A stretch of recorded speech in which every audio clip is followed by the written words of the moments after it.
नमस्कार दोस्तों, स्वागत है आपका यूट्यूब चैनल एबी टेक में। दोस्तों आज है 8 अक्टूबर 2020 और जान लेते हैं आज की महत्वपूर्ण खबरें जो आज के प्रमुख समाचार पत्रों पर छाई हुई हैं और आप लोगों के लिए बहुत ही इंपॉर्टेंट है। दोस्तों एलटी ग्रेड को लेकर के एक अपडेट आ रही है। कल मैंने अपडेट आप लोगों को दी थी क्योंकि कल धरना प्रदर्शन था, वहाँ से सारी बातें निकल करके आई थी। तो यहाँ पर लिखा है एलटी ग्रेड शिक्षकों की भर्ती में जारी होगी प्रतीक्षा सूची।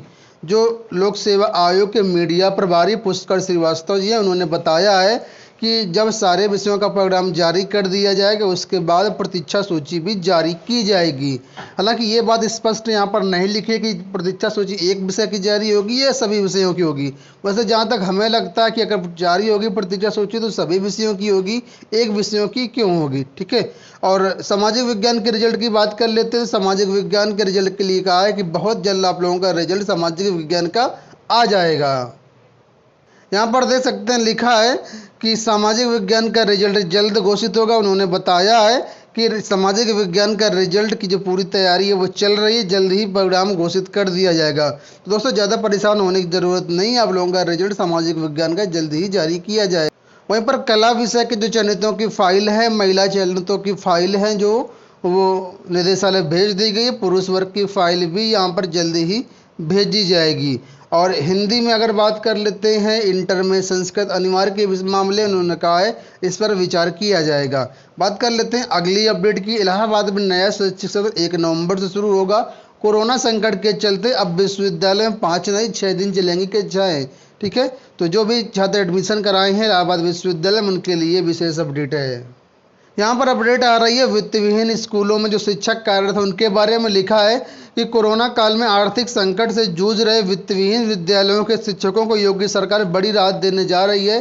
सरकार ऐसे करीब 3.5 लाख शिक्षकों को आर्थिक सहायता देने पर मंथन कर चुकी है। इस पर अमल के लिए माध्यमिक शिक्षा विभाग के अधिकारी खर्च का आकलन कर रहे हैं। प्रदेश के 20,558 वित्तहीन स्कूलों में 3.5 लाख से अधिक शिक्षक कार्यरत हैं। कोरोना के चलते इन स्कूलों में 2020-21 का संचालन नहीं शुरू हो पाया है।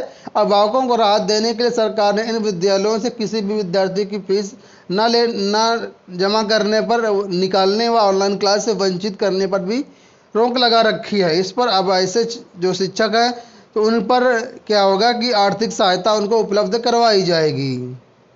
राज्य के इंटर कॉलेजों में प्रवक्ता की बात करते हैं तो यहाँ पर दोस्तों कल 4 विषयों के प्रवक्ता का रिजल्ट जारी हुआ है। यहाँ पर लिखा है कि कल लोक सेवा आयोग ने रसायन विज्ञान, भौतिक विज्ञान, समाजशास्त्र और मनोविज्ञान के कुल 37 पदों का रिजल्ट जारी कर दिया है।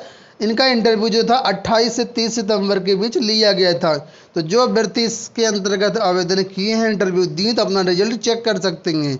बात कर लेते हैं 68,500 पुनर्मूल्यांकन भर्ती के लिए जो कल से आवेदन लिए जाने थे, कॉलेज चॉइस ली जानी थी, उसके लिए यहाँ पर अपडेट है कि आवेदन के लिए वेबसाइट शुरू नहीं हो पाई है। बेसिक शिक्षा परिषद के विद्यालयों में 68,500 शिक्षक भर्ती के तहत अभ्यर्थियों को नियुक्ति दी जानी है। लिखित परीक्षा के पुनर्मूल्यांकन में उत्तीर्ण 23 अभ्यर्थियों को बुधवार से ऑनलाइन जिला वरीयता भरनी थी, लेकिन शाम तक वेबसाइट के लिए आवेदन शुरू नहीं हो सकी वेबसाइट।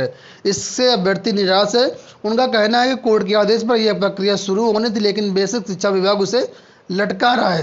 तो फिलहाल इसके जो फॉर्म हमारी वेबसाइट पर अवेलेबल रहेंगे।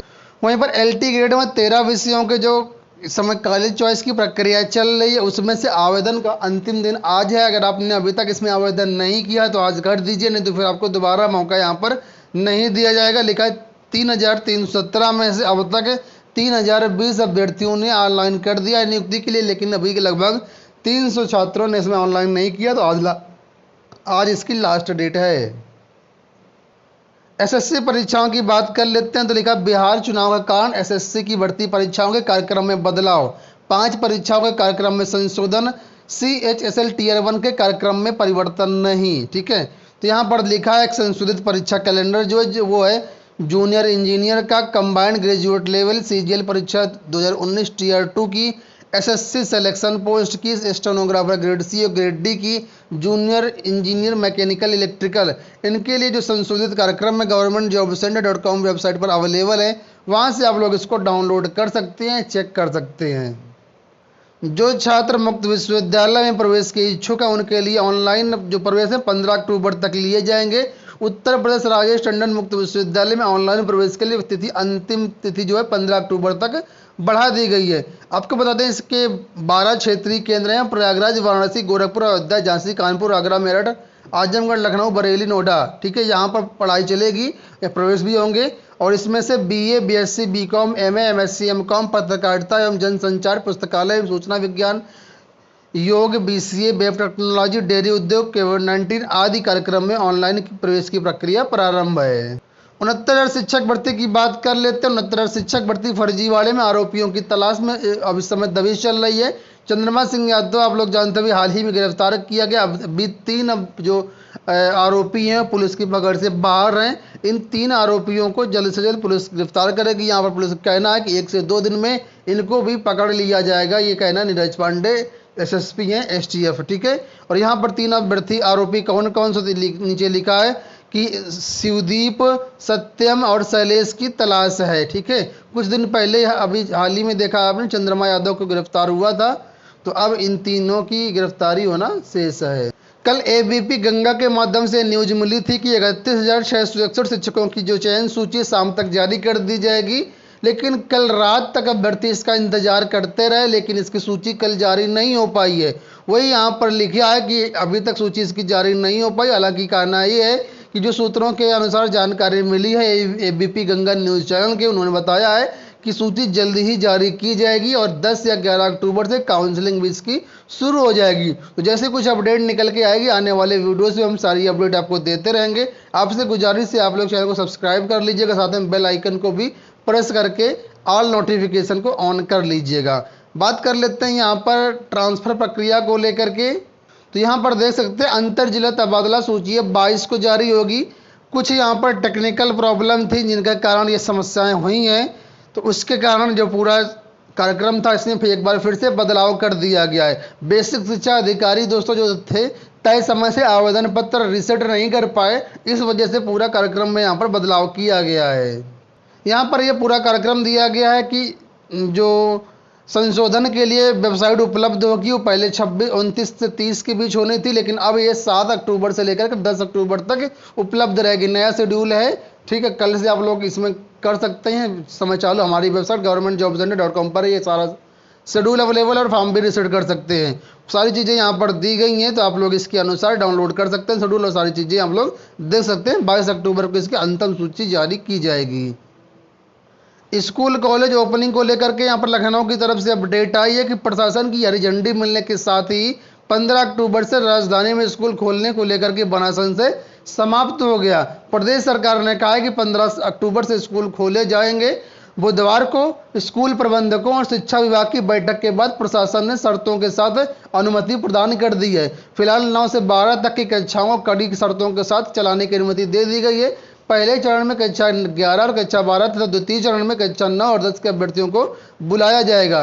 इसके साथ ही स्कूलों को चिकित्सा सुविधा अनिवार्य रूप से उपलब्ध करानी होगी। कोविड-19 की सभी शर्तों का पूर्णतः पालन करना अनिवार्य होगा। लोक सेवा आयोग की एशिया मुख्य परीक्षा के प्रवेश पत्र जारी कर दिए गए। governmentjobsunday.com पर इसके प्रवेश पत्र अवेलेबल है, वहां से आप इसको डाउनलोड कर सकते हैं। हम लोग जानते होंगे 15 से 29 अक्टूबर के बीच इसकी परीक्षाएं प्रस्तावित हैं, तो इसके प्रवेश पत्र जारी कर दिए गए हैं। एक और बड़ी अपडेट आप लोगों के लिए, असिस्टेंट प्रोफेसर भर्ती मामले में हाईकोर्ट ने दी है चेतावनी कि अगर कोई विशेषज्ञ पेपर बनाता है और उसके जो उत्तर हैं गलत होते हैं, प्रश्न गलत होते हैं, तो उन विशेषज्ञों को ब्लैक लिस्ट कर दिया जाएगा। यहाँ पर आप देख सकते हैं लिखा है असिस्टेंट प्रोफेसर भर्ती मामले में हाई कोर्ट ने दी चेतावनी, एक ही सवाल के उत्तर पर है अलग अलग राय। मामला यहाँ पर लिखा है पूरा, क्या समझ लीजिए।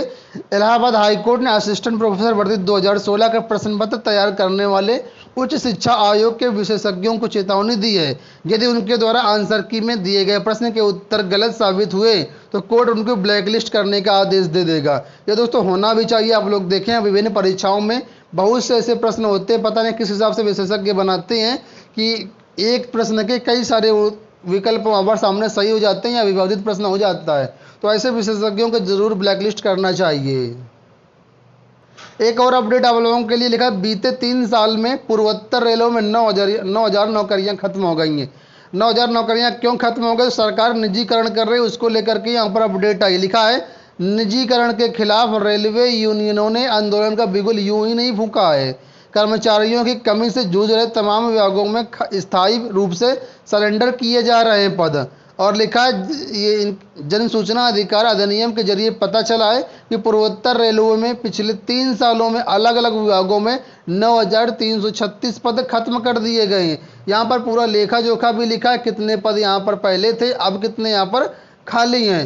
दोस्तों ये तो बात सही है, निजीकरण होगा तो नौकरियां खत्म होंगी। इसी वजह से चाहे बिजली विभाग के कर्मचारी हैं, रेलवे के कर्मचारी हों या कोई अन्य हो, सभी इसका विरोध कर रहे हैं। लेकिन सरकार है सिर्फ निजीकरण, सारी चीज़ें बेचने पर लगी है। पता नहीं क्या मंशा है सरकार की। पीसीएस 2020 की प्रारंभिक परीक्षा 11 अक्टूबर को होनी है। इसके लिए 1282 केंद्र बनाए गए हैं। 1282 केंद्रों पर प्रवेश परीक्षा इसकी संपन्न होगी। प्रवेश पत्र इसके लिए वेबसाइट पर अवेलेबल है, आप लोग डाउनलोड कर सकते हैं।